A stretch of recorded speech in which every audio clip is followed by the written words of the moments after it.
Da, să știu, m-am găsit la un nou episod, am început acest episod cu o oră deja începută. Pentru că mi-a plăcut extrem rezultatul acestei turi, deși n-am filmat de la început. Și am vrut tot să vă arăt. Adică da, până aici este șmecher, dar...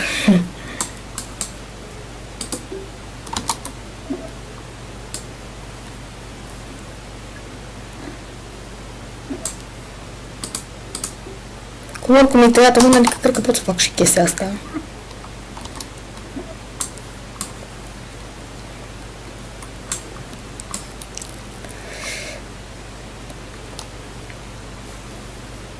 O, da, Dumnezeu, sânge din ochi.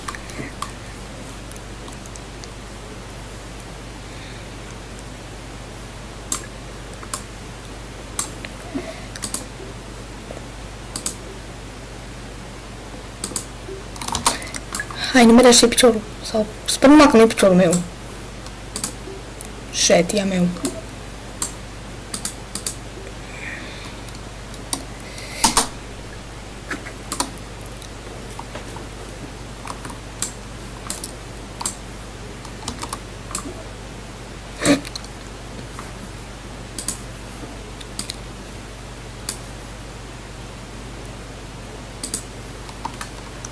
Haide.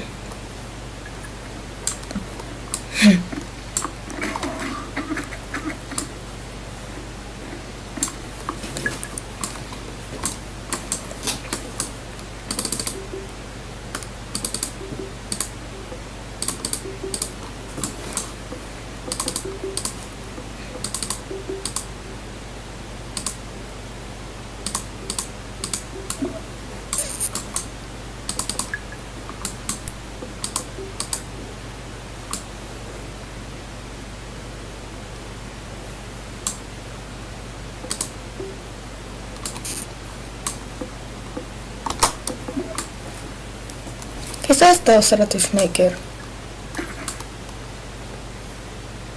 Bun.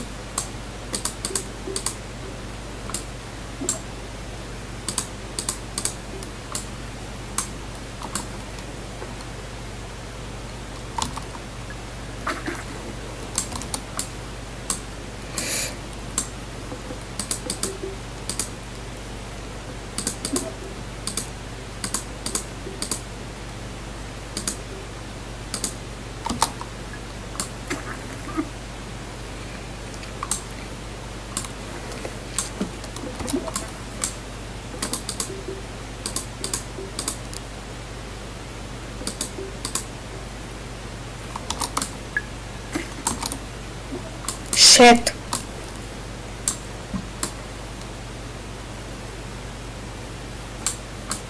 M-aș putea prinde de mâna lui.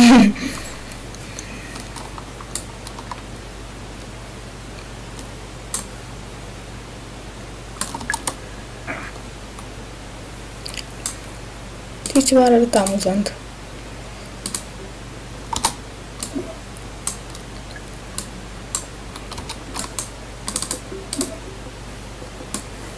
Și pentru că să-mi tai și piciorul, mă.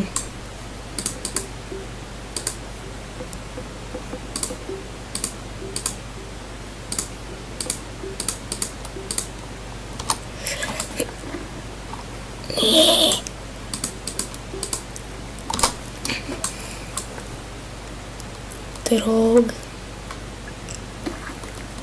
Bă, aproape mi-a arătat piciorul, dar măcar. Poate și mână sau să încep să zboară după. Shit.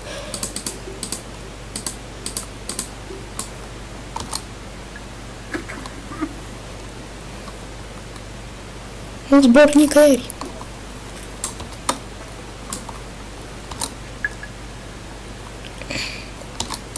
Poți să-mi țin echilibru aici pe sabie, adică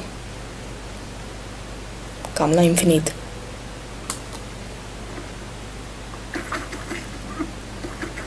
Ce rahat, nu ți-am tăiat capul?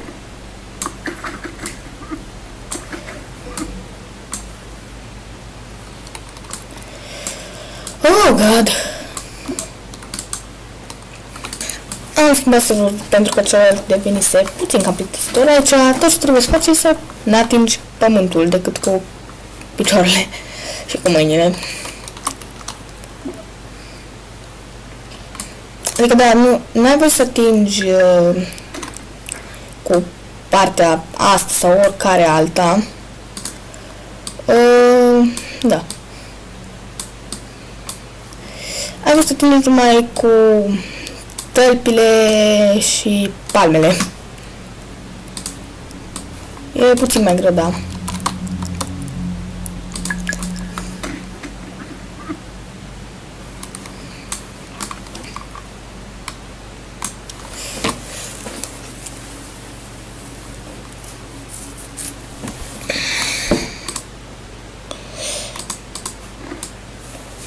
Deci, cam ceva de genul... Da, eu am intrat cam pe la mijlocul bătăliei, așa că mie tot o să mi se miște astfel în timp ce o să uităm la această... Stați puțin... Mă rog. Am văzut ceva interesant și am vrut să vă arăt, dar n-am mai avut timp.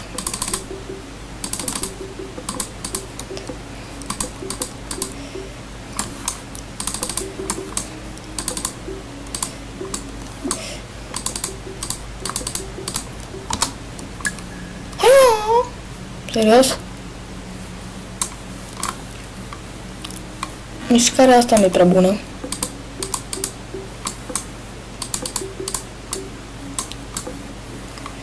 Numai că dacă mi-aș găsi o cotul... Așa.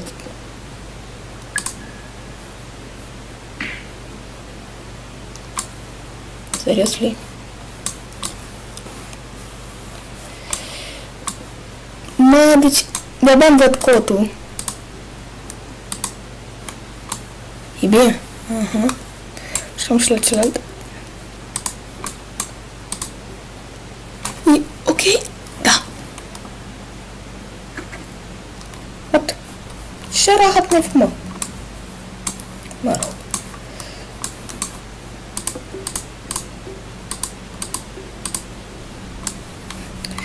Bun, cred că mi-au rupt mâinile, nu mai contează.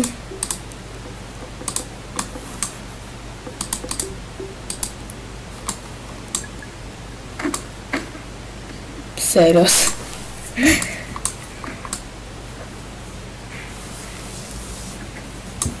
Deci prima să ne echilibru, dar cu voi o să-mi rupă mâna.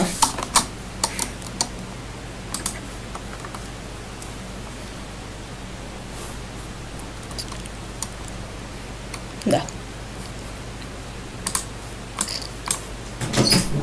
Uite, ce